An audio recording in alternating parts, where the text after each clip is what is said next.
2030 ndio tunazidi kwenda kuweka alama. Nimesimama mbele yenu kwa sababu nyinyi wenyewe ni mashuhuda. Kwa upande wa Chama cha Mapinduzi tumesema sana kuhusiana na Mheshimiwa Chande kwa kuna mambo makubwa ambayo kafanya ndani ya jimbo la Kojani. Lakini je, tulikuwa na mwakilishi ndani ya muda wa miaka 15 ndani ya jimbo la Kojani kafanya nini? Ndani ya muda wa miaka 15. Lakini kama haitoshi kafanya nini kwa upande wa vijana ndani ya muda wa miaka 15? Na yeye ndo alikuwa yupo pale baraza la wakilishi kwa ajili ya kutetea ajira za vijana wetu. Lakini pia kama haitoshi kafanya nini kwa upande wa jamii? Nimesimama mbele yenu, kama hakuna ambacho kilichofanya, nendeni mkachague viongozi wa Chama cha Mapinduzi ili waweze kuleta maendeleo ndani ya jimbo letu la Kojani. Mimi tumemuomba tuweze kufanya naye mjadala wa wazi. Mimi mgombea uwakilishi na wao mgombea wao wa uwakilishi, wamlete hadharani na tuwakusanye wananchi wote. Tuende Chama cha Mapinduzi tukanadi sera zetu na wao waende kunadi sera zao.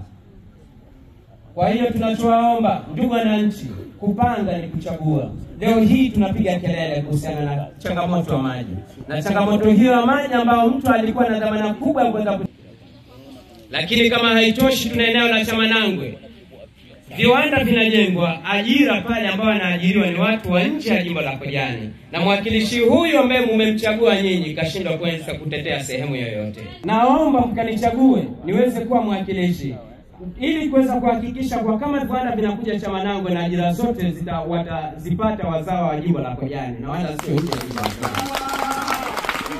Lakini kuna vijana wetu ambao wamesoma, kanichagueni kwenda kuwa mwakilishi pamoja na safu hii ambayo iliyoko hapa mbele ili kuweza kuhakikisha nafasi za ajira tunawatetea vijana wetu wote kwa gharama yoyote.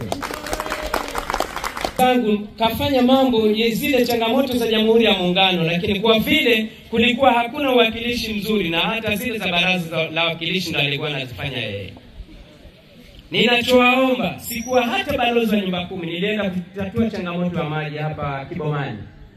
Lakini pia sikuwa hata balozi wa nyumba 10 za kina mama mjini Kiyoyo.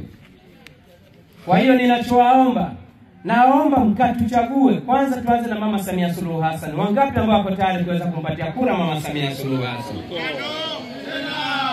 Na wangapi ambao wako tayari kuweza kumpatia kura za ndio Dr. Hussein Ali Mwinyi? Na kubwa ambao kafanya kaka yetu Chande, wangapi ambao wataendelea kwenda kumpa ridhaa kwenda kuongea? Na kama haitoshi, wangapi ambao wako tayari kwenda kuwasimamisha madiwani wetu wa Chama cha Mapinduzi? Lakini pia wangapi ambao wako tayari kuweza kunipa kura za ndio siku ya tarehe 29? Asanteni. Jamani, ninachowaomba ni jambo moja, tukia mfumo wa vyama vingi. Mara hii ni mara ya mwanzo sisi vijana kuweza